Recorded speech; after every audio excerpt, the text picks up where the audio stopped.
I recently met a startup founder who burnt through over $20,000 because they made one critical mistake when building their app. And if you're thinking about using no-code platforms, you're probably going to make the exact same mistake. Stick around because I'm going to show you the 3 hidden traps that are costing entrepreneurs thousands and how to avoid them completely. But firstly, I have a question for you guys. Raise your hand if you've been tempted by those no-code videos which have been coming out on YouTube, promising you that you can build the next Uber, Airbnb or Facebook in a weekend. Yeah, I thought so. Here's what they don't tell you. By being 100% reliant on no-code platforms, the first mistake is the ownership trap. So when you build on these no-code platforms, you actually don't own the app, you're actually renting it. Think about it like this. It's the difference between owning a house versus staying in an Airbnb. Sure, the Airbnb is faster to get into, but the owner can change rules anytime that they want. I've seen this happen repeatedly. Startups getting that dreaded email. Platform policy changes effectively, immediately. Overnight, monthly costs jump from $50 to $500, features get removed, terms change, and there's nothing that you guys can do about it. Look, I've already consulted with 3 different companies and clients this year already alone in 2025. As of filming this, it's July 2025.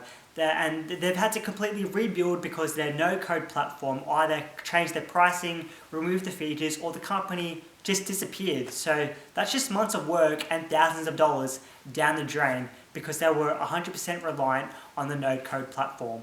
But ownership isn't the worst part. Wait until you see what happens when you need real functionality. Because the second mistake that I'm leading into is the performance trap by being 100% reliant on these no-code platforms. Because most no-code platforms can handle some very simple basic apps with basic functionality. But when you need real performance, handling thousands of users at a time and complex features and real-time data processing, they crumble. Because here's the truth about what no-code platforms don't tell you. They're built for small, simple apps. A custom-built app can handle over 100,000 concurrent users at a time. Most no-code apps start struggling at around about 5,000. That's not scaling, that's hitting a ceiling. And here's the thing, slow apps don't just annoy users, they kill businesses. Amazon found that for every 100 milliseconds of delay, cost them 1% in sales. For a startup, that's the difference between growing and dying. But even if you could fix the performance issues, there's one trap that's even more dangerous. Just last month, I had a consultation with an entrepreneur who spent 3 months trying to build a Bluetooth app using Flow. He had this amazing idea for an embedded product that needed complex real-time communication with hardware devices. 3 months in, he discovered that Flutter Flow couldn't handle the advanced Bluetooth protocols that he needed. All that time was completely wasted in the end. He came to me because he realized that he needed a custom development from day one.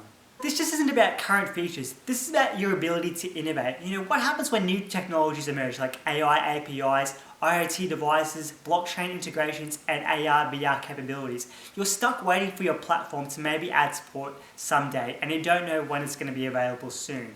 So this brings us to the competitive disadvantage when you're limited to whatever integrations and or your platform provides, because your competitor with custom apps can integrate with anything. They're moving at lightning speed while you're still stuck in traffic. So what is the solution? Here's what successful startups actually do. The startups with apps that actually scale, they actually start with custom development. That is the secret. Yes, it takes a little bit more work up front, and yes, it does cost more initially. But they own the app and they own everything. They control the performance and they can integrate with anything. Instagram started as a custom app. Uber started as a custom app.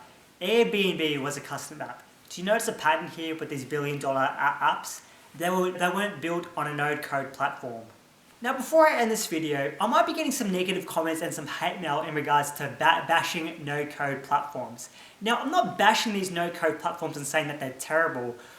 Because as you can see on my channel, I've actually been talking about the no-code platforms and like the best no-code platforms and the best AI tools and all that you can see on this channel. I'm not saying that these tools are bad and we have to have custom code 100% of the time. I'm just saying that I'm just giving you guys the information about the limitations of using like these no-code platforms. That's what I'm doing in this video today. Just explaining, yes, these no-code platforms are great and all that, and you can utilize them and take advantage of them, but there are limitations that you do need to understand, especially when you're developing an app that's complex and that you're scaling to at least over 1,000 to 10,000 users at a time.